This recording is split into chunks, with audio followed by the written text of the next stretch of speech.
Selamat pagi, selamat datang di mata kuliah Interface Design. Oke, sekedar review, minggu sebelumnya kita sudah mempelajari bagaimana user interface itu bekerja di dalam sebuah sistem. Jadi, user interface itu kita sudah memahami bagaimana memberikan interaksi antara pengguna dan juga media yang mereka gunakan. Nah, minggu ini, di minggu kelima, kita akan belajar bagaimana user interface itu bekerja di dalam sebuah lingkup game. Gitu. Jadi, kita belajar bagaimana game user interface itu bekerja. Oke, sebelumnya saya akan bacakan dulu terkait dengan literatur yang akan kalian bisa gunakan untuk menambah wawasan kalian terkait dengan materi minggu ini. Oke, yang pertama itu ada Beyond the HUD, kemudian juga ada Level Up, The Guide to Great Video Games, dan juga ada Game Design, Theory, and Practice. Nah, ketiga literatur ini akan saya upload di LMS supaya kalian bisa membaca lebih lanjut terkait dengan bagaimana mengembangkan game user interface. Oke, kita masuk ke materi. UI inside video games. Nah, kalau kita bicara UI di dalam video game, sebetulnya ada sedikit perbedaan dengan user interface pada umumnya di media-media digital lainnya. Gitu. Kalau di media digital lainnya kan sudah kita ketahui ya bahwa user interface ini penting untuk mempermudah pengguna dalam menggunakan medianya. Nah, di dalam game ini tidak hanya mempermudah, namun juga memberikan dampak imersif gitu. Jadi mempengaruhi atau mempengaruhi pemain supaya dapat merasakan bahwa mereka berada di dalam game world-nya gitu, atau dunia gamenya. Jadi perbedaan itulah yang membedakan UI di dalam video game dan juga UI secara media mainstream. Oke, lanjut ke dalam diegesis konsep. Nah, konsep diegesis ini diperlukan dalam pembuatan video game adalah kenapa nih? Karena di dalam pembuatan video game, khususnya interface-nya, seperti itu ya, kita merancang dari layar awal sampai layar akhir. Termasuk di dalamnya adalah layar ketika kita memainkan game tersebut, atau istilahnya in-game gitu ya. Nah, ketika pemain membuka gamenya, dihadapkan dengan interface awalnya atau main menu ya, kemudian mereka mencet tombol play, kemudian masuk ke dalam dunia gamenya, sampai ketika mereka ingin menyeting pengaturan atau menyeting visual, grafis seperti itu ya, atau tingkat kesulitan sampai game itu diselesaikan. Nah, itu kan semua dihadapkan dengan interface. Nah, di diegesis konsep ini, bagaimana kita membuat sebuah konsep interface itu secara menyeluruh, secara tematik gitu ya, masih dalam satu ranah atau satu rumpun konsep yang sama gitu. Jadi tidak dibeda-bedakan seperti itu. Nah, ada dua konsep penting di dalam diegesis konsep ini, yaitu adalah narasi dan juga the fourth wall, atau tembok keempat, istilahnya seperti itu. Oke, kita bahas dulu dari segi narasi ya. Nah, narasi di dalam video game itu lebih kepada garis besar atau ide cerita yang disampaikan melalui konsep cerita, gitu ya. Kayak misalkan, kalau kita bicara mengenai game Tetris kan kalau kita lihat mekanismenya seperti itu aja, atau gameplaynya ya. Ada balok, menyusun balok, ketika baloknya tersusun, itu akan pecah menjadi skor. Nah, tapi kalau kita bicara lebih jauh terkait dengan narasinya, sebetulnya game yang simple itu pun punya narasi gitu. Narasinya apa? Narasi dalam game Tetris itu misalkan ada balok yang turun dari langit seperti itu kan, kemudian ketika jatuh dan tersusun, balok itu akan pecah, kemudian akan menghasilkan skor. Nah, itu kan sebuah narasi. Kemudian Among Us, yang game sempat booming tahun kemarin. Nah, yang mekanismenya kita mencari tahu siapa pembunuh dari kru atau teman-teman kita yang sedang main bareng gitu kan. Narasinya kan sebetulnya ada sekumpulan kru astronot yang melakukan penerbangan luar angkasa, kemudian terjadi sabotase kan dari dalam kru, yang ternyata kru tersebut adalah alien seperti itu kan. Nah, itu kan sebetulnya narasi yang dibentuk untuk dikembangkan ke dalam mekanisme game di dalamnya seperti itu. Oke, lanjut. Nah, untuk the fourth wall itu konsepnya sebetulnya diambil dari pentas seni ya, seni pertunjukan. Kalau misalnya kalian pernah lihat pentas seni pertunjukan, itu kan ada background sebagai tembok satu, kemudian kiri kanan itu juga tembok pembatas gitu ya, dan juga ada tembok depan pembatas antara penonton dan juga pemain seperti itu. Nah, konsep ini dikembangkan ke dalam sebuah game gitu ya, bahwa kalau misalkan kita di game world itu kita dihadapkan dengan background yang menyeluruh gitu ya, melingkup gitu kiri kanan depan gitu kan. Kemudian ada pun tembok keempat yaitu the fourth wall tadi, itu adalah tembok imajiner yang membatasi kita sebagai pemain dan juga game world-nya, bukan layar ya. Karena kalau layar itu udah fisik bukan imajiner. Kalau imajinernya itu yang dimaksud di sini adalah HUD-nya atau interface-nya gitu yang menghubungkan kita dengan game world-nya. Seperti itu. Nah, kalau kita bicara komponennya, untuk interface itu dibagi berdasarkan klasifikasi tertentu, berdasarkan pertanyaannya.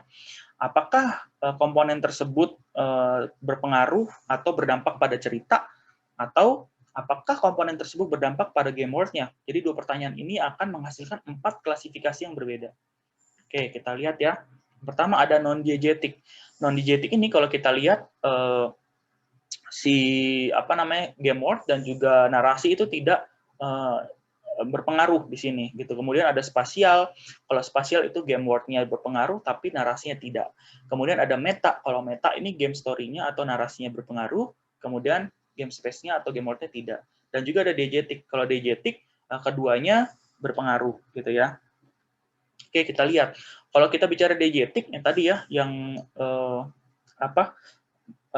berpengaruh pada cerita dan juga game world-nya, kayak misalnya kita kalau main The Forest, kalau kalian pernah mainnya, atau For Cry, yang ketika kita berinteraksi, ingin melihat peta ya, atau map di dalam sebuah gamenya, kita langsung melihat, membuka peta, tanpa mencet tombol khusus yang menampilkan peta secara interface, nggak seperti itu. Tapi langsung dari interaksi avatarnya.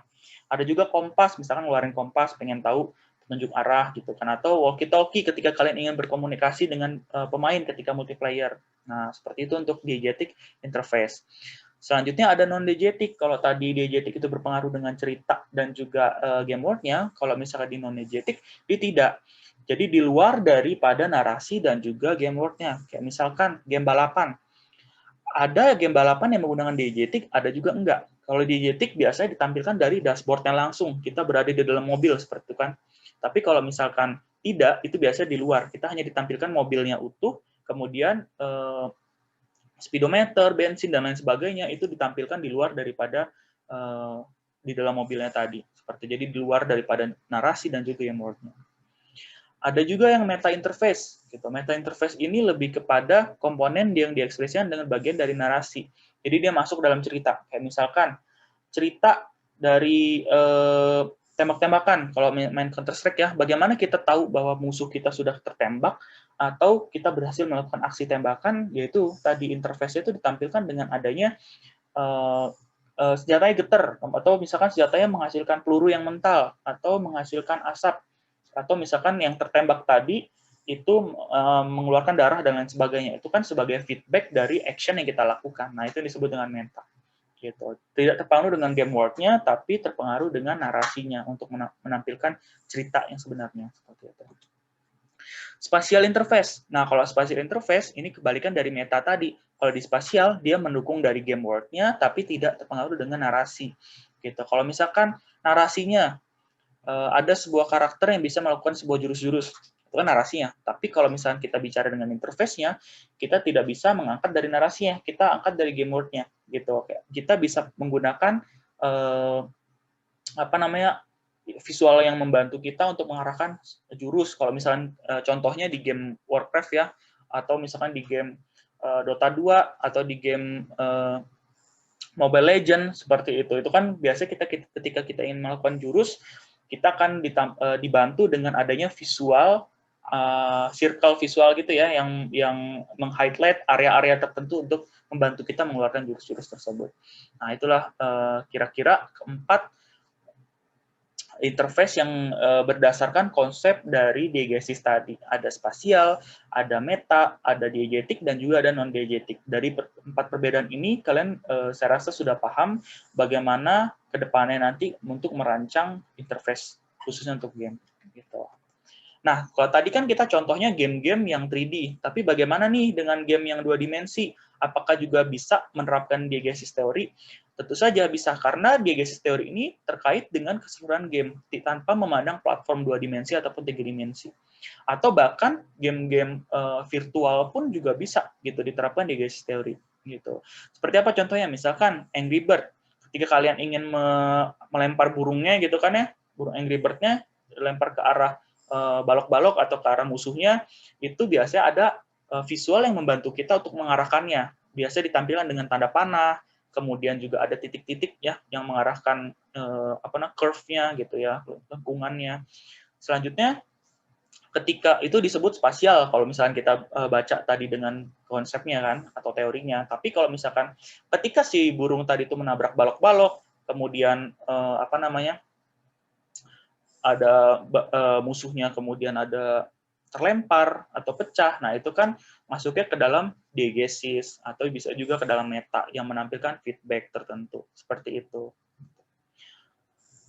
Nah dari sini kira-kira saya harapkan kalian sudah paham terkait dengan bagaimana memetakan interface ke dalam perancangan user interface, gitu, khususnya video game.